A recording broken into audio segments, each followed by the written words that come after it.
ఎంతమంది ఎజ్రా గ్రంథాన్ని 12 నుండి 22 వచనాలు చదివి వచ్చారు? నేను ప్రతిరోజు మీకు క్లియర్గా చెప్తా ఉన్నాను, చదువుకొని రండి. ఈ ఆదివారంలో ఎజ్రా గ్రంథాన్ని సమాప్తి అంటే పూర్తయిపోయింది. ఇక 2 అధ్యాయాలు ఉన్నాయి కదా అని మీరు నాకు ప్రశ్న వేయచ్చు. ఈ 2 అధ్యాయాలు ఏ వంశానికి ఎంతమంది పిల్లలు, ఎవరి సంతానం ఎవరు అనేది మాత్రమే ఉంటుంది. దానికి ఏం పెద్ద వివరణ అవసరం లేదు, మీరు ఇంటిగా చదువుకోండి. ఎజ్రా గ్రంథము 8, 9, 10 అధ్యాయాల్లో ఎవరి పిల్లలు ఎవరు, అహరోను సంతతిలో నుంచి ఎంతమంది పిల్లలు వచ్చారు, ఆ పిల్లలకు సంబంధించినటువంటి వారు ఏం పని చేయాలి, దేవుడు నియమించినటువంటి నియామకాలు మాత్రమే దాంట్లో ఉంటాయి. అందుకని ఈ 7వ అధ్యాయంతోనే నేను క్లోజ్ చేసేస్తా ఉన్నాను. ఈ రోజుతో ఈ పుస్తకాన్ని వీలైనంత వరకు అయిపోద్ది. ఈరోజు అయిపోద్ది అంతే. అది 10 నిమిషాలు ఒకసారి చదివిన చేయొద్దాం, ఒక్కసారి చదివినాను. మేము ఎజ్రా గ్రంథాన్ని 7వ అధ్యాయాన్ని ఒక్కసారి చదివాము అన్నవాళ్ళు చేయొద్దాం. ఒక్కరేనా? కొరవలు ఎవరు చదవలేదా? ఏమ్మా చదవకపోతే ఎట్లా అర్థమవుతుంది మనకి? చదవాలి. ఈ రోజు నుంచి అయినా చదివేదానికి సిద్ధపడి పని ఉంటుంది. అది రోజు ఉండేది పని, రోజు ఉండేది పని. అయినా సాయంకాలం అన్నం తినేటప్పుడు పని గుర్తుకు రాదా? అట్లాగనే దేవుని వాక్యం ఎందుకు? ఇది శరీరానికి సంబంధించినటువంటి వాక్యం కాదు. ఆత్మ జీవింప చేయాలి అంటే, ఆత్మ నిత్యత్వంలో దేవునితో కూడా ఉండాలి అంటే ఖచ్చితంగా ఆత్మకు కూడా ఆహారం కావాలి. ఆ ఆహారము శరీర సంబంధమైనటువంటి ఆహారం కాదు. పండ్లు, ఫలాలు, భోజనాలు, బిర్యానీలు ఇవి కాదు. ఆత్మకి ఏం కావాలి? శరీరానికి మాత్రము బిర్యానీ కావాలి, ఏదైనా కావాలి. మరి ఆత్మకి బిర్యానీలు పడవు. ఏం కావాలి ఆయనకి? ఆత్మకి వాక్యం కావాలి, వాక్యం అనే ఆహారం కావాలి. ఆ వాక్యం అనే ఆహారం ఎప్పుడైతే మనం సమృద్ధిగా చదువుతామో, వింటామో, అప్పుడు మన ఆత్మ అభివృద్ధికి దినదినము అభివృద్ధి కావాలంటారు పౌలు. కాబట్టి మనం దినదినము అభివృద్ధి చెందాలి అంటే ఖచ్చితంగా దేవుని వాక్యాన్ని చదవడమా లేదు వినడమా? చదువు రానోడైతే వినాలి, చదువు వచ్చినోడైతే ఖచ్చితంగా చదవాలి. ఓకేనా?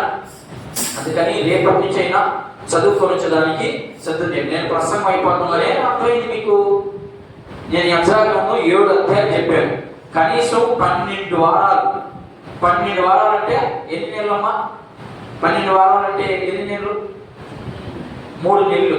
దాదాపు ఇప్పుడు అంతే, 3 కాదు 5 నెలలు. ఒక్కోసారి 4 వస్తుంది, ఒక్కోసారి 3 వస్తుంది. కాబట్టి ఒక 5 నెలలు, దాదాపు 5 నెలలు ధ్యానం చేస్తాము. ఈ 5 నెలల్లో మీకు ఎజ్రా గ్రంథం మీద ఒక పట్టు వచ్చి ఉంటుంది. ఏంటది? ఎజ్రా గ్రంథాన్ని ఎన్ని భాగాలు చేయొచ్చు? 3 భాగాలు చేయొచ్చు. ఏంటంటే మొదటి భాగము జెరుబ్బాబెలు యొక్క పరిచర్య, అంటే రాజైనటువంటి జెరుబ్బాబెలు యొక్క పరిచర్య. ఎక్కడి నుంచి? 1 నుండి ఎన్ని అధ్యాయాలు కనబడుతుంది? 6 అధ్యాయాలు కనబడుతుంది. నేను రాసుకోండి, చూడండి. నేను ఫస్ట్ లో చెప్పాను, మా ఇంటికి వెళ్ళి చదివితే మనకు కూడా ఒకవేళ ఏదైనా పాస్టర్ ఇడుగుదులు అయినప్పుడు మీరు ఖచ్చితంగా వాక్యాన్ని బోధించేదానికి అవకాశం ఉంటుందని ఇంత క్లియర్గా చెప్తున్నాను. లేకపోతే నేను కూడా ఏదో ఒక ముక్క తీసుకొని చదివించేసి నేను కూడా అట్లా చెప్పేద్దు, అలా ఉండకూడదు. ఎజ్రా గ్రంథము 10 అధ్యాయాన్ని 3 భాగాలు చేసి 3 భాగాల్లో 6 అధ్యాయాలు జెరుబ్బాబెలు యొక్క పరిచర్య, 7వ అధ్యాయము 8వ అధ్యాయము ఎజ్రా యొక్క ప్రావీణ్యత. మన పేరు పెట్టుకున్నట్ల ఎజ్రా యొక్క పరిచర్య లేదా ప్రావీణ్యత. ప్రావీణ్యత అంటే నేర్చుకోవలసినటువంటి విషయాలు అని అర్థం. ఎజ్రా యొక్క పరిచర్య. ఇక 9, 10 అధ్యాయాల్లో నెహెమ్యా యొక్క పరిచర్య. 3 పరిచర్యలు చేశాడు. ఆ 3 పరిచర్యలో మొదటిగా జెరుబ్బాబెలు పరిచర్య చేశాడు, మందిరాన్ని కట్టేదానికి సిద్ధపరిచాడు. అదొక పరిచర్య. పరిచర్యలు చాలా రకాలు ఉంటాయి, ఇదొక పరిచర్య. రెండో వ్యక్తి ఎజ్రా ఏం చేశాడు? జెరుబ్బాబెలు మందిరాన్ని కట్టిస్తే ఇప్పుడు ఎజ్రా ఏం చేశాడు? ప్రజలను ఆధ్యాత్మికంగా అంటే వారిని వాక్యములోనికి మలిచాడు. వాక్యానుసారంగా జీవించండి అని చెప్పడమే మలచడం అనే పదాన్ని ఉపయోగించాను నేను. అర్థమైందా? మనుషుల్ని వాక్యానుసారమైనటువంటి జీవితం, వాక్యాన్ని చదువుతున్నారు, వింటున్నారు, కానీ వాక్య ప్రకారం వాళ్ళ జీవితాలు లేనటువంటి వారిని ఆధ్యాత్మికంగా మార్చడమే ఆయన యొక్క పరిచర్య. ఇకపోతే నెహెమ్యా ఏం చేశాడయ్యా అంటే, మనం నెహెమ్యా అక్కడికి వెళ్ళలేదు కాబట్టి నేను ఆల్రెడీ మీకు మొదటి చెప్పాను. నెహెమ్యా ఏం చేస్తాడంటే చుట్టూ ప్రాకారాలు, దాంట్లో నెహెమ్యా మందిరాన్ని కట్టాడు. ఒక ఆయనడు జెరుబ్బాబెలు మందిరాన్ని కట్టాడు. ఎజ్రా వచ్చి మనుషుల్ని ఆత్మలో మందిరాన్ని కట్టాడు. నెహెమ్యా ఆ ఆత్మకు చుట్టూరు ప్రహరీ గోడలు అంటాం కదా మనం, చుట్టూరు కంచె. దేవుని పరిచర్య చేస్తా ఉంటే సైతాన్ మన మీద మాటి మాటికి లేస్తానే ఉంటది. నువ్వు దేవుని పని చూడండి, మీ పనులన్నీ పెండింగ్లే కాబట్టి అక్కడ చెక్ చేసుకోండి. బైబిల్ మొత్తంలో ఎవరైనా దేవుల్లో ఎదగాలి అంటే వాడికి లేనిపోని ఆటంకాలు, సమస్యలు, నిందలు, అవమానాలు ఇవన్నీ ఎదురవుతాయి. అలాంటి అవమానాల్లో నువ్వు కృషించకపోకుండా ఉండేదానికి మనం ఒక స్థిరత్వం, ఆ యొక్క స్థిరత్వంలో ఉండి నిరీక్షణతో ఎదురు చూడటమే దాని యొక్క ఉద్దేశం. ఇప్పుడు 3 విషయాలు మీకు అర్థమైపోయింది. ఎజ్రా గ్రంథంలో ఏమేమి ఉంటది మనం ఒకసారి చెప్తాం. ఎజ్రా గ్రంథంలో 1 నుంచి 6 అధ్యాయాలు ఎవరి పరిచర్య కనబడుతుంది? జెరుబ్బాబెలు అంటారు. వెరీ గుడ్ అంటున్నారు. జెరుబ్బాబెలు పరిచర్య. జెరుబ్బాబెలు ఏం చేశాడు? యూదుల్ని ఇశ్రాయేలుని వెళ్ళి మందిరాన్ని కట్టుకోమన్నాడు. అంతే, ఇంకేం లేదు దాంట్లో నుంచి. యూదుల్ని ఇశ్రాయేలుని మీరు వెళ్ళి మీ దేవుని మందిరానికి కట్టుకోండి, మీకు మేము కూడా సహాయం చేస్తాం, అర్థమైందా అని చెప్పాడు. ఇది 6వ అధ్యాయంలో ఉంటుంది. ఇప్పుడు 6 నుంచి 8 అధ్యాయం, 6, 7, 8 ఈ అధ్యాయంలో ఏం కనబడుతుంది? ఎజ్రా యొక్క పరిచర్య. ఎజ్రా ఏం చేశాడు? మనుషుల్ని వాక్య ప్రకారము నడిచేదానికి సరి చేశాడు. వాళ్ళలో ఉన్నటువంటి లోపాలని ఇలా ఉండొద్దు, ఇలా ఉండాలి అని చెప్పాడు. అది విన్నోడు ఎంతమంది, విని దాని ప్రకారం నడిచిన ఎంతమంది అనేది లెక్క నాకు తెలియదు. అర్థమైందా? మూడవది ఏంటి?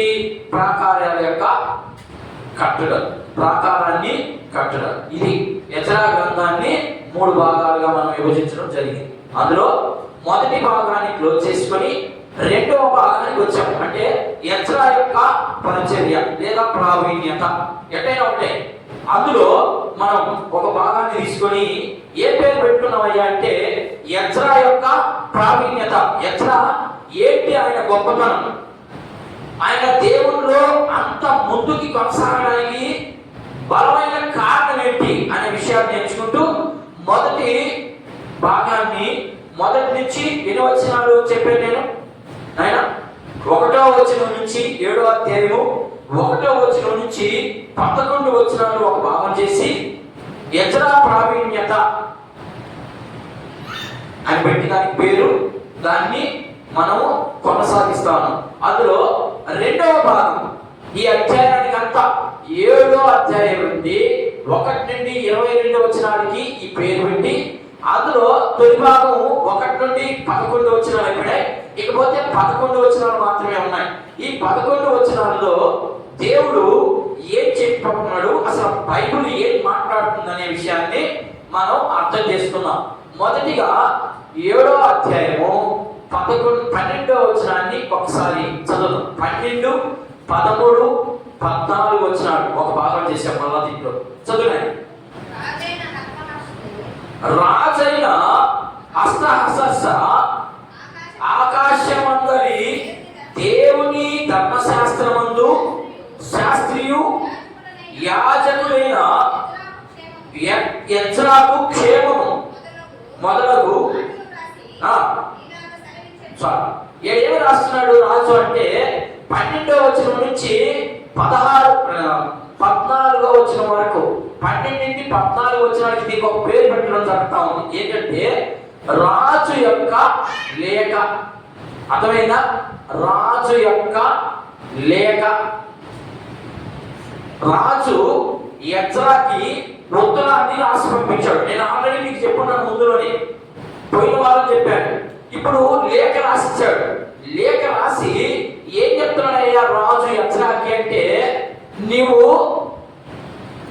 శాస్త్రి అంటే శాస్త్రి శాస్త్రి అంటే శాస్త్రుడు పరిశీలన ఉన్నారు. ఏం చెప్తారు శాస్త్రుడు? జ్ఞానం కలిగిన వాడిని మాత్రమే శాస్త్రి అంటాడు. గుర్తుపెట్టుకోండి మాట.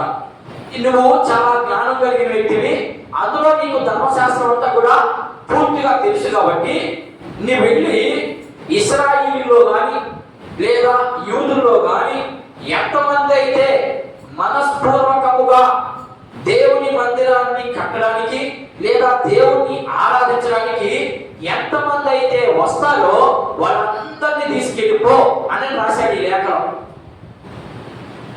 ఇప్పుడు చదవడం మాట్లాడి చదవండి, నేను దాన్ని వివరిస్తాను. 12 నుంచి 14 వచ్చిన నాయన జాగ్రత్తగా చదవాలి. రాజైన అట్టహస ఆకాశమందలి దేవుని ధర్మశాస్త్రమందు శాస్త్రియు యాజకుడైన ఎజ్రాకు క్షేమం. మొదట ఏం చెప్తున్నాడు? నీకేం కావాలి? నువ్వు క్షేమంగా ఉండాలి.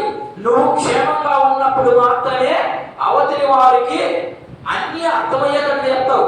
నువ్వు చెప్తూ ఉంటే నువ్వేం చెప్తావు అని చెప్పి ముందు నీకు క్షేమము కలుగుగాక అన్నాడు. మనం చెప్పావా అని మొదటి మాట చెప్పి ఇప్పుడు ఏం చెప్తున్నాడు చూడండి. నేను చదువుతాను, మీరు ఎవరు చదవద్దు, వినండి జాగ్రత్తగా. నేను చదివేది ఉందో లేదో చూడండి. ఇప్పుడు క్షేమము మొదలగు మాటలు రాసి ఈలాగు సెలవించుడు. ఏం చెప్తా ఉన్నాడు చూడండి. ఎజ్రాకి ఉత్తరం రాసి, ఎజ్రా ఒక ప్రాంతంలో ఉన్నాడు, ఈయన ఒక ప్రాంతంలో ఉన్నాడు. అర్థమైందా? ఇప్పుడు అక్కడి నుంచి ఉత్తరం రాసి పంపిస్తున్నాడు. చేతనున్న ఏదమ్మా చేత ఏముంది? చేత ఏమ్మా నీ చేతనున్నా అన్నాడు. నీ చేతను ఏముంది? నీ దేవుని ధర్మశాస్త్రమును బట్టి యూదా అంటే ఆ రాజ్యాన్ని గురించి, యూదా ప్రాంతాన్ని గురించి, యెరూషలేము గురించి విమర్శ చేయుటకు నీవు రాజు చేతను అతని 7 మంత్రుల చేతను పంపబడితివి కనుక మేము చేసిన నిర్ణయము ఏమనగా, అంటే వాళ్ళందరూ కూడుకొని వాడు ఒక నిర్ణయానికి వచ్చారు. ఇక్కడ 2 విషయాలు ఉన్నాయి. ఈ 2 విషయాల్లో మొదటి విషయాన్ని చెప్తాను. వీళ్ళందరూ కూడుకొని ఒక నిర్ణయానికి వచ్చి ఏం మాట్లాడుతున్నా చూడు. మేము నిర్ణయించినది ఏమనగా, మా రాజ్యమందుంటూ ఇశ్రాయేలులోను వారి యాజకులలోను లేవీయులలోను యెరూషలేము పట్టణముకు వెళ్ళుటకు మనఃపూర్వకముగా ఇష్టపడు వాడెవరో వారందరికీ కూడా వెళ్ళవచ్చు. ఇది ఆయన చెప్పినటువంటి మాట. దీంట్లో ఈ లెటర్లో 4 విషయాలు ఉన్నాయి. మొదటి విషయం ఏంటంటే, నీవు నీ ప్రజల్ని తీసుకెళ్ళొచ్చు, నీ దేవుని ప్రజల్ని తీసుకెళ్ళొచ్చు అని చెప్పాడు. ఇప్పుడు నేనేం చెప్తున్నానంటే, ఇశ్రాయేలు ప్రజలకి, ఇగో ఇశ్రాయేలులారా, మీరందరూ దేవుడు నాకు ఒక ఉత్తరాన్ని ఇచ్చాడు, రాజు ఒక ఉత్తరాన్ని ఇచ్చాడు. ఆ ఉత్తరంలో ఏం రాయబడింది అంటే, మీరు ఎవరైతే మనసు అప్పుడు ఎక్కడున్నారు వీళ్ళు? నాయన వీళ్ళు ఎక్కడున్నారు? ఎక్కడి నుంచి వస్తున్నారు వీళ్ళు? ఇది 2వ ట్రిప్ వస్తున్నారు. తొలి ట్రిప్ అయిపోయింది, 2వ ట్రిప్ వస్తున్నారు. ఎక్కడున్నారు వీళ్ళు?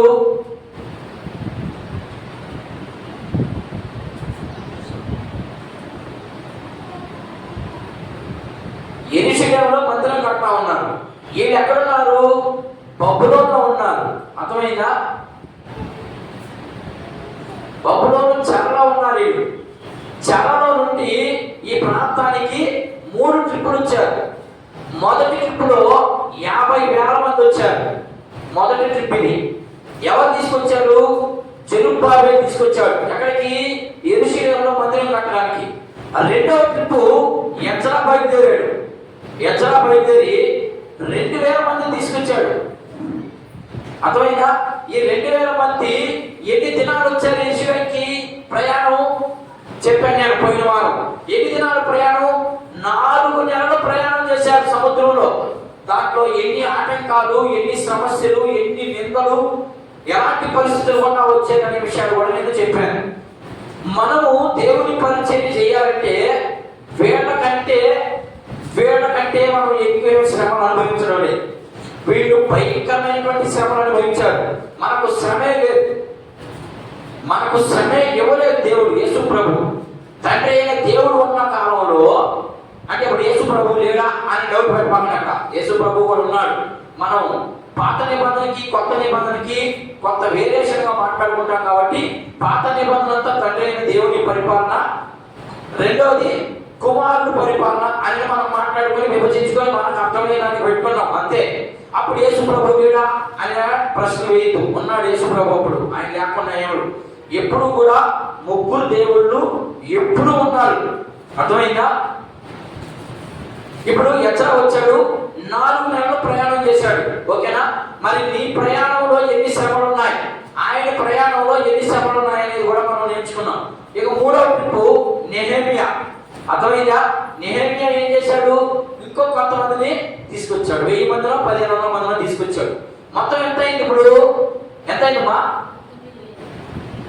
ఆయన 50,000, 2,000, 52,000, 52,000 ఒక 2,000 అనుకుందాం. 54,000 మందిని తీసుకొచ్చాడు. అర్థమైందా? మొత్తం ఎంతమంది ఇశ్రాయేలీయులు? 60 లక్షల మంది. ఈ 60 లక్షల మందిలో దేవుని మాట విన్నోళ్ళు ఎంతమంది? వినినోళ్ళు. విన్నోళ్ళు కాదు, దేవుని మాట వినినోళ్ళు ఎంతమంది? 54,000 మంది. 60 లక్షల మందిలో అంటే వీళ్ళు దేవుని ప్రజలు కాదా అనే ప్రశ్న ఏంటి? ఖచ్చితంగా వీళ్ళు కూడా దేవుని ప్రజలే. కానీ వీళ్ళు అవిధేయులు, దేవునికి విరోధులు, మాట చెప్పినా విననటువంటి ప్రజలు, మాట విననొల్లని ప్రజలు. ఓకేనా? ఇది జరిగింది. సరే, మీకు ఇంకా అర్థమైంది. ఈ చెర నుండి 2వసారి ప్రయాణం చేయడం జరిగింది. ఇక 3వ ట్రిప్లో, ఇప్పుడు 2వ ట్రిప్లో ఉన్నాం. 2వ ట్రిప్లో 4,000 మంది వచ్చారు. 4 నెలలు ప్రయాణం చేశారు, 2,000 మంది వచ్చారు. ఏం చెప్తున్నాడంటే, నువ్వు వెళ్ళి ఇదిగో మేము రాలేము, మీ యెరూషలేముకి నేను రాలేను, మీరు ఎవరైతే వెళ్ళాలనుకున్నారో వాళ్ళందరూ అసంతృప్తితో మాత్రం పోవద్దు. అంటే అసంతృప్తి అంటే దేవుని కట్టడలకు, దేవుని ఆజ్ఞలకు విధేయత చూపించకుండా ఎవరైతే అవిధేయంగా జీవించాలనుకుంటున్నారో వాళ్ళందరైనా ఉండండి.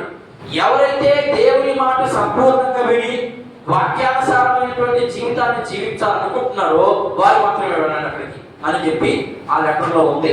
దాన్ని ఇక్కడ వివరిస్తా ఉన్నాడు. ఇప్పుడు యెజ్రాకి ఏం చెప్తున్నాడంటే, యెజ్రా నేను రాలేను, ఇదిగో నాకు సంబంధించి నేను కూడా కొంత సొమ్ము నీకు ఇస్తాను. నాకు సంబంధించి అన్యులు, ఆ రాజెవరు? హస్తాకాశ రాజెవరు? అన్యుడు, దేవునికి సంబంధించినటువంటి వ్యక్తి కాదు. ఈ వ్యక్తే కొంత సొమ్మిస్తాను నేను, నువ్వు వెళ్ళి మందిని కట్టుకో అన్నాడు. ఆ తర్వాత యూదుల్లో కూడా కొంత సొమ్మిస్తాను, మందిని కట్టుకొని అన్నాడు. ఓకేనా? దేవుడు ఎవరినైతే ప్రేరేపిస్తాడో వాళ్ళకి మాత్రమే ఆ యొక్క భయం, ఆ యొక్క ప్రణాళిక ఎరిగి ఉంటాడు. లేకపోతే వాళ్ళకి దేవుని భయం తెలియదు, దేవుని యొక్క ప్రణాళిక కూడా వాళ్ళకి తెలియదు. ఇప్పుడు వచ్చాడు యెజ్రా, వచ్చి చెప్పాడు, ఏమ్మా మీరు ఎంతమంది అయితే నాతో కూడా రావాలనుకున్నారో వాళ్ళందరూ రాత్రికి ఏంటి పడవ ఉంది, రాత్రికే ప్రయాణం కట్టండి అన్నాడు, చెప్పేశాడు. అందులో వాడిని తీసుకోవడంలోనే ఈ మొదట్లో ఈ రాజు యొక్క లేఖ అనే అంశంలో మొదటి భాగం అయిపోయింది. ఏంటది మొదటి భాగం?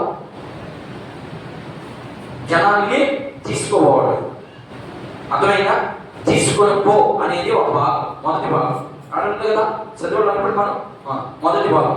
ఇకపోతే మొదటి భాగంలో రెండవ పార్ట్, రెండవ భాగం. మొదటి భాగంలో ఏ ఇటు పి అని పెట్టుకోండి, మీకు బాగుంటుంది, అర్థమైంది. పి ఏంటి అంటే ఆకాశమందరి దేవుడైనా అనే మాట ఉపయోగించాడు. ఈయన ఒక రాజు కాదు, మళ్ళా 7 మంది మంత్రుల చేత అన్నాడు. అక్కడ 1 రాజు, 2 మంత్రులు అన్నాడు. అర్థమైందా? ఈ మంత్రులకి రాజు ఎంతమంది మంత్రులు ఉంటారు రాజుకి? మా ప్రశ్న ఏంటి? ప్రశ్న వేసుకోండి. ఒక రాజుకి ఎంతమంది మంత్రులు ఉంటారు? ఒక్కడే ఉండాలి. ప్రధానమంత్రి ఎవరు? మోడీ. మరి ఆయన ఎవరు మంత్రి? ఆయన మంత్రి ఒక్కొక్క రాష్ట్రానికి ఒక్కొక్క మంత్రి ఉంటాడు అంతేనా. మన రాష్ట్రానికి ఎవరు? చంద్రబాబు నాయుడు గారు. ఇంకొక తెలంగాణకి ఇంకొక ఆయన రేవంత్ రెడ్డి. ఓకేనా. ఇట్లాగనే ఈ రాజుకి ఎంతమంది ఉన్నారు? 7 మంది మంత్రులు ఉన్నారు. అంటే 7 రాష్ట్రాలకి లేదా 7 దేశాలని ఈయన గుప్పిట్లో ఉన్నాయి. ఎవరి గుప్పిట్లో ఉన్నాయి? రాజు గుప్పిట్లో ఉన్నాయి. ఈ రాజు ఏదైతే ఆజ్ఞ జారీ చేస్తాడో దాన్నే ఈ 7 మంది పరిశీలన చేసి ఇది బాగానే ఉంది, దీన్ని అమలు చేయొచ్చు అని ముద్ర వేస్తారు. అంతేనా? లేకపోతే అభిప్రాయం ఇది బాగలేదు అని ఏమన్నా తిరిగి మాట్లాడతారా? మాట్లాడడానికి అవకాశం లేదు. ఎందుకని? ఈయన స్టేజీ పెద్దది, ఈయన స్టేజీ చిన్నది. కాబట్టి ఈయన ఏదైతే జారీ చేస్తాడో దాన్నే వీళ్ళు అమలు చేయాలి. ఓకేనా. ఇప్పుడు రాజు లేఖ రాసి పంపించినప్పుడు సర్వసాధారణంగా సైతానికి దేవుడి మందిరం పెడితే ఒప్పుకుంటుంది. అది ఒప్పుకొని పెట్టింది చిచ్చు. ఎప్పుడు? ఆరాధ్యం పెట్టింది. ఏమని పెట్టిందంటే, అయ్యా నువ్వు అలా కానీ మందిరం కానీ కట్టించావంటే శిస్తు కట్టరు, పన్ను ఎవరు, నీకు అసలు జవాబు కూడా చెప్పరు అని చెప్పింది. అయినా కూడా దేవుడు ఎజ్రాకి తోడై ఉన్నాడు కాబట్టి ఆరాధ్యం మనకు దొరుకుతుంది. ఎజ్రాకి తోడై ఉన్నాడు కాబట్టి ఎజ్రాని ఆటంకపరచకుండా పంపించేదానికి దేవుడు అనేక మందిని ప్రేరేపించి అతనికి సహాయం చేపిస్తా ఉన్నాడు. అది ఇక్కడ. ఇప్పుడు ఈ రాజు చెప్పిన మాటే ఈ 7 మంది అన్నారు. ఈ రాజు స్థిరంగా ఉంటాడా? దీంట్లో చాలా పాయింట్లు ఉన్నాయి. స్థిరంగా ఉంటాడు ఈ రాజు? ఉండడు. ఇంకొక రాజు వస్తాడు ఇక్కడ 4 రోజులు పోతే. కానీ ఈ భూమిని, ఈ సర్వాన్ని సృష్టించినటువంటి రాజు ఉన్నాడు ఒక ఆయన. ఎవరైనా? ఎవరమ్మా? రాజులకు రాజు, ప్రభువులకి ప్రభు. ఎవరైనా? యేసుక్రీస్తు. మరి ఆయన మాట మనం వింటున్నావా? ఈయన మాట విన్నారు కదా వీళ్ళు. 7 మంది మంత్రులు విన్నారు. అక్కడ ఉన్నటువంటి 7 రాష్ట్రాల ప్రజలు విన్నారు. దాంట్లో ఏ తూచా తప్పకుండా పాటించాల్సిందే. పాటించకపోతే ఏం చేస్తాడో మీరు కింద అట్లాగే చదువుకుంటూ వస్తే ఒక్కొక్కరిని చంపేస్తానన్నాడు. చదువుతాం ఆ మాట ఒకసారి. ఆ మాట కూడా చూద్దాం. ఇలాంటి చూడండి 26వ వచనం చదవండి. అదే అధ్యాయం 26వ వచనం చదువు. నీ దేవుని ధర్మశాస్త్రమును గాని రాజు యొక్క చట్టమును గాని గైకొనువాడెవడో త్వరగా విచారణ చేసి మరణ శిక్ష. నేను చదవండి నా నుంచి.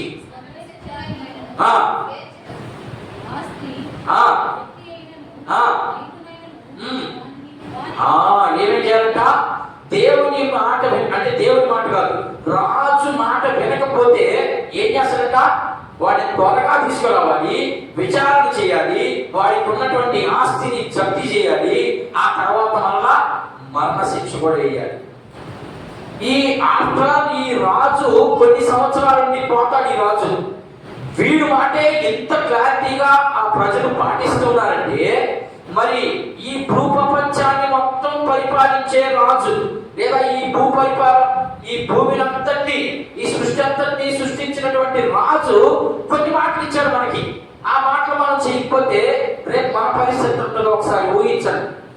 ఊహించుకుంటూ వెళ్ళాలి. మనం నేర్చుకోవాలి. ఈ విషయంలో నుంచి మనం ఏం నేర్చుకోవాలి? వీటన్నిటికీ ప్రభువులకు ప్రభువు, రాజులకు రాజు ఆయనే యేసుక్రీస్తు. యేసుక్రీస్తు చెప్పిన మాటలకి మనం ఎందుకు లోబడలేకపోతున్నాము అంటే, ఇక్కడ శిక్ష వెంటనే ఉంటుంది, ఇక్కడ శిక్ష లేటుగా వస్తుంది. అంతే వ్యత్యాసం. ఇక్కడ శిక్ష ఎట్లా వస్తుంది? ఇమీడియట్ గా వస్తుంది. వెంటనే అన్నాడు అక్కడ. వెంటనే విచారణ చేసి వాడిని మరణ శిక్షకి కానీ వాడి ఆస్తి మొత్తం జప్తి చేసేసేయండి, వాడికి ఏమి ఇవ్వబాకండి. ఎందుకని? భయం రావాలని. రాజు అంటే భయం రావాలని ఆ పని చేశాడు. కానీ మన రాజు చాలా విషయాలు చెప్పాడు. ఆ విషయాల్లో మనం ఒకటి కూడా చేయలేకపోతున్నాం. అంటే రేపు దేవుని రాజ్యంలో లేకపోతే నిత్యత్వంలో మనం ఉండగలమా ఉండలేమా అనేది మనం ఊహించుకున్నాం. మన రాజు ఎలా ఉంటాడో ఒక 2 వచనాలు చూద్దాం. చూద్దాం ఆయన తిమోతికి రాసినటువంటి పత్రిక. ఉదాహరణకి కొన్ని మాటలు చూద్దాం. మన రాజు ఎలాంటి వాడు, ఆయన ఆయన ఉద్దేశాలను కొన్ని విషయాలు చూద్దాం. తిమోతికి రాసినటువంటి మొదటి పత్రిక 6వ అధ్యాయం 15వ వచనాన్ని ఒకసారి గమనిద్దాం. ఏంటంట? శ్రీమంతుడు అంటే శ్రీమంతుడు అంటే తక్కువ లేనటువంటి వ్యక్తి, ఏది కూడా ఆయనకి తక్కువైంది కాదు, అలాంటి వ్యక్తినే శ్రీమంతుడు అంటాడు. అది ఏదైనప్పటికీ కూడా శ్రీమంతుడను అద్వితీయుడు అంటే ఆయనే ఏదైనా చేసుకోగలిగినటువంటి వ్యక్తి. అద్వితీయుడను అంటే ఈ భూమి మీద ఉన్నటువంటి ఏ అధికారి అయినా ఏ రాజు అయినా ఆయనకి లోపడాల్సిందే, అలాంటి పవర్ కలిగిన వ్యక్తి. యుక్త కాలం అంటే ఇప్పుడు జరిగే కాలంలో, యుక్త కాలం అంటే జరిగేటప్పుడు, రేపు జరగబోయేటప్పుడు, జరిగిపోయినప్పుడు ఆ ప్రత్యక్షతను కనుపరచును. ఏంటంటే ఆయన ఆ సర్వాధిపతి, రాజులకు రాజును, ప్రభువులకు ప్రభువును. ఏమైనాడు ఆయన? ప్రభువునికే ప్రభు అయి ఉన్నాడు. ఈ లోకంలో ఎవరు వచ్చినా, ఏ రాజకీయ నాయకుడు వచ్చినా, ఏ మనుషుడు వచ్చినా, ఏ రాజు వచ్చినా, ఏ అధికారి వచ్చినా కొంత సమయమే వాళ్ళకి టైం. ఆ టైం తర్వాత వాళ్ళ పదవులు ఓడబెట్టుకొని, వాళ్ళ ఉద్యోగాలు మానేసుకొని పోవాల్సిందే. యాకి? నరకానిక, లేకపోతే నిత్యత్వంలోనిక? ఎవరు నిత్యత్వంలోకి వెళ్తారు, ఎవరు నరకంలోకి వెళ్తారు అనేది వాళ్ళ క్రియలను బట్టే మనకు అర్థమైపోతుంది. అర్థమైందా? కాబట్టి ఆయన చెప్పిన మాటకే అంత భయపడితే మరి మన రాజు చెప్పిన మాటకి మనం భయపడుతున్నావా? మనం భయపడితే ఎలా ఉండదు సంఘం. నిజం చెప్తున్నాను నేను, భయపడితే సంఘం ఇలా ఉండదు. దానికి లెక్కలు వేరుగా ఉంటాయి. మారు మనసు లేకుండా భయం రాదు. అర్థమైందా? పాప క్షమాపణ కలగకుండా పాప క్షమాపణ వచ్చింది అని అనుకునే భ్రమలో చాలా మంది బతుకుతూ ఉన్నారు. పాప క్షమాపణ రావాలి అంటే ఖచ్చితంగా మారు మనసు వచ్చినప్పుడు మాత్రమే పాప క్షమాపణ పోతుంది. ఆయన అంటున్నారా? ఎప్పుడైతే మారు మనసు వస్తుందో, మారు మనసు వచ్చిన తర్వాతే పాప క్షమాపణ. మారు మనసు లేకుండా పాప క్షమాపణ పోదు. నీ కోసం యేసు ప్రభు రక్తం కడగబడలేదు, అంతే. అదేంటది? రోమపత్రిక అట్లా చెప్పలేదే అని మీరు అనుకోవచ్చు. అది ఇశ్రాయేలుకి చెప్పినటువంటి మాట, సంఘానికి ఎక్కడ అలాంటి మాట చెప్పలేదు యేసు ప్రభు. అర్థమైందా? సంఘము అంటే అర్థమేంటి? రక్తంతో కడగబడినోడు మాత్రమే సంఘం. రక్తంతో కడగబడాలి అంటే కొన్ని క్వాలిటీస్ ఉన్నాయి. ఏంటి ఆ క్వాలిటీస్ అంటే ఖచ్చితంగా మారు మనసు, ఆ క్వాలిటీ ఉండాలి. రెండోది పాప క్షమాపణ. ఈ క్వాలిటీస్ ఉన్నప్పుడు మాత్రమే మనము పరిశుద్ధులని, లేకపోతే అపరిశుద్ధులని. ఓకేనా? నేను మళ్ళీ టాపిక్ డైవర్ట్ అయిపోతా ఉంది. ఇంకా చూద్దాం. ప్రకటన గ్రంథం చూడండి. నేను ఒకసారి మన రాజు ఎలాంటి వ్యక్తి చూద్దాం. ప్రకటన గ్రంథం 17వ అధ్యాయం 14వ వచనం. త్వరగా ముగిస్తాను.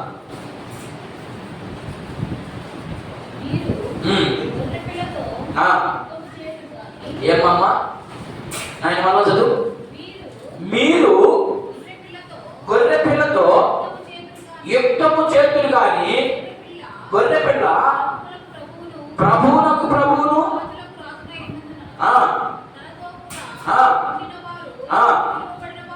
ఏంటంట? నాకు ఈ మాట వినండి, నేను చెప్పిన దానికి దీనికి చాలా సంబంధం ఉంది. నాతో కూడా పిలవబడిన వారై, మళ్ళా వాడు ఏర్పాటు కలిగిన వారై, నమ్మకమైన వారై ఉన్నంతనే ఆయన ఏంటంట? ఉన్నావా మనం అసలు నమ్మకంగా? 3 క్వాలిటీస్ చెప్పాడు అక్కడ. ముందు ఏర్పాటు చేసుకున్నాడంట. ఆ రక్తంతో కడగబడిన వాడు ఎలా ఉంటాడంటే ముందు ఏర్పాటులో ఉంటాడు వాడు. ఆ ఏర్పాటు ఉన్నోడికి మాత్రమే దాని విలువ తెలుస్తుంది. ఏర్పాట్లు లేనోడికి యేసు ప్రభు విలువ తెలియదు. అర్థమైందా? నమ్మకంగా ఉండాలంట. చాలా మంది ఏమంటారంటే యేసు ప్రభు ఎవరిని కలుస్తాడయ్యా అంటే, ఎవరు కలుస్తాడమ్మా? మరి జ్ఞానం ఇచ్చిన వ్యక్తి ఇప్పుడు ఈ లోకంలో ఉన్న వాళ్ళందరూ ఏర్పరచబడిన వారైనా వాక్యాన్ని బోధించేవాళ్ళు? వాక్యం ఉంటుంది ప్రతి మనిషి మీద. అందుకనే ప్రతి మనిషి పట్ల ఒక ప్రణాళిక ఉంటుంది ఆయనకి. నీకు ఇచ్చిన పని నువ్వు సక్రమంగా చేసినప్పుడు మాత్రమే ఇంకొక మెట్టు ఎక్కుతావు. లేకపోతే నీకు ఇచ్చిన పిలుపు, నీకు ఇచ్చిన పని అనే ఉంటుంది. ఆ మెట్టి నువ్వు ఎక్కాలి అంటే నువ్వు ముందు పోవాలి. ఆయన అంటే నిన్ను వెనక్కి నువ్వు పోవు అని. అయ్యో ఎదురు కాదు, పడగా తీసుకొని పొడిస్తే పోయేదానికి నీకు నువ్వుగా ఎక్కాలి మెట్టి. అలా ఎక్కలేదు అంటే నీ పిలుపు ఎక్కకపోదు, నీ ఏర్పాటు ఎక్కకపోదు, ఆడే ఉంటుంది. అర్థమైందా? ఇంకా ఇంకొంచెం 19వ అధ్యాయం చూడండి. అదే పుస్తకము 19వ అధ్యాయం. మీకు అర్థమయ్యేదా చెప్తున్నాను నేను. 19:16 ప్రకటన గ్రంథం 19వ అధ్యాయము 16 వచనం.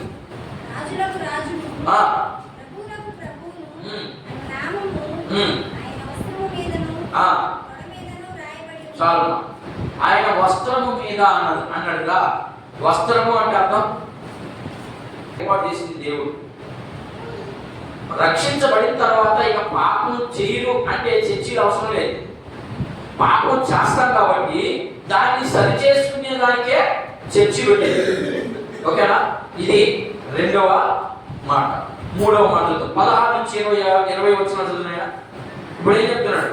మన ప్రభువు రాజులకు రాజు, అందరికంటే అధికారి. ఆయన మాటను మనం ఏం చేస్తున్నాం? వినగలుగుతున్నావా? విని ఆ ప్రకారంగా జీవించగలుగుతున్నావా లేదా అనేది మనం ప్రశ్న చేసుకొని, ఇప్పుడు ఇంకా 2వ విషయం, ఆ లెటర్లో 2వ విషయం. ఒక విషయం చెప్పాడు, లేఖ రాశాడు, దాంట్లో తొలి భాగం ఏంటి? తీసుకోమన్నాడు జనాన్ని. 2వ భాగంలో కానుకల్ని స్వేచ్ఛగా ఇస్తాము, నేను ఇస్తాను, నీ ప్రజల్లో నుంచి తీసుకెళ్ళి నీవు మందిరం కట్టించుకో యెరూషలేములో అని చెప్పి పంపించాడు. ఇవి 2 అయిపోయి. ఇది 1లో 2 భాగం. ఇప్పుడు మూడవ భాగం. మొత్తం 4 భాగాలు చెప్పే దీంట్లో 4లో 3వ భాగం. 3వ భాగం ఏంటో మీరు ఇప్పుడు చదవండి. కానీ ఇంకా ఏమేమి విషయాలు ఉన్నాయి అక్కడ క్లియర్గా అర్థం అవుతుంది. దేవుని పనిని ఆలస్యం చేయొద్దు. ఏంటంట? నేను ఇచ్చిన సొమ్ముని ఏం చేయకూడదు? నువ్వు ఆలస్యం చేయకూడదు. ఎటు పడితే ఖర్చు పెట్టకూడదు. చాలా జాగ్రత్తగా ఖర్చు పెట్టాలి. ఖర్చు పెట్టి మిగిలిన దాన్ని దీన్ని చేద్దాం. మిగిలిన దాన్ని ఎవరు వాడుకోవాలో మీకు క్లియర్గా దొరుకుతుంది. చదవను. ఇప్పుడు 16 నుంచి 22 వచ్చిన నిదానం చదువున్నాయి. మరియు బబులోనులోను ప్రదేశమంతటా నీకు దొరకదా వెళ్ళి. ఏంటి మాట అర్థం? మనం అర్థం చేసుకోవాలని అంటే నీకు ఇచ్చిన దాన్ని అర్థం.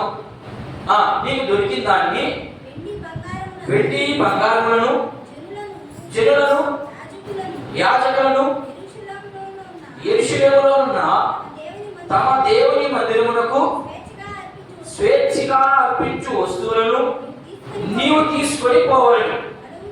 అంటే తడువు చేయకంటే ఆలస్యము చేయక నీవు ఆ ద్రవ్యము చేత పొట్టేళ్లను, గొర్రె పిల్లలను, వాటితో కూడా ఉండవలసిన భోజనార్పణలను, ప్రాణార్పణలను యెరూషలేములో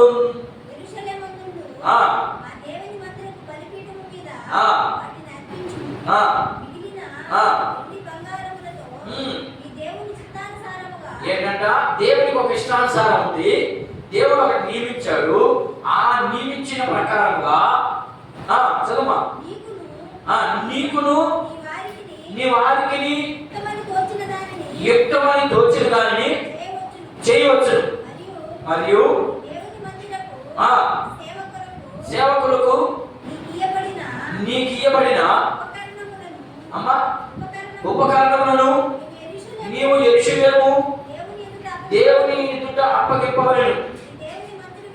నీ దేవుని మందిర విషయంలో దానమిచ్చుటకై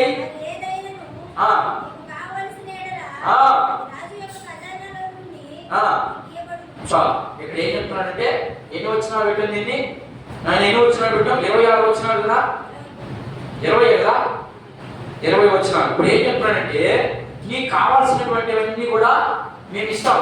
ఒకవేళ నీకు ఏదైనా తక్కువైందనుకో రాజుకి సంబంధించినటువంటి ఖజానా ఉంటుంది. ఇప్పుడు మనం తీశారు కదా, ఒరిస్సాలో తీశారు కదమ్మా, 49 మంది రాజులు. అప్పుడు ఈ పరిపాలనలో 49 మంది రాజులు పరిపాలించినటువంటి పరిపాలనలో దాచిపెట్టినటువంటి బంగారం నాణ్యాలు అన్నీ కూడా 49 గదులలో బిగించున్నారంట. నేను చెప్పేది నిజమమ్మా. తీశారు మొన్న. ఏ ఊరిది? ఒరిస్సాలో పూరి అనే ఊరిలో ఒక కోట ఉంటే ఆ కోటలో దాచిపెట్టినటువంటి ధనాగారాన్ని ఇప్పుడు బయటికి తీశారు. ఒకే ఒక్క రూమ్ తీశారు.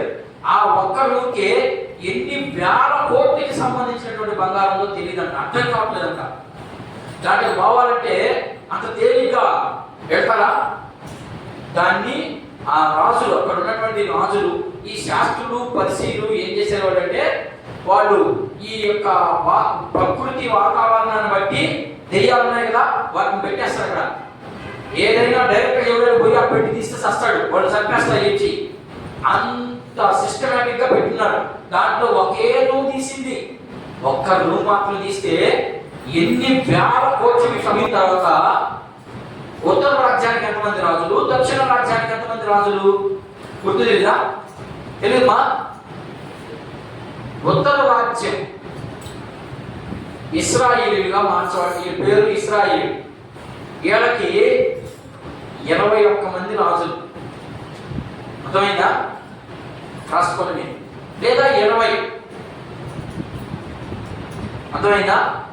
దక్షిణ రాజ్యం 20 నాయన, 21 కాదు, 20 అమ్మ, 20 మంది రాజులు.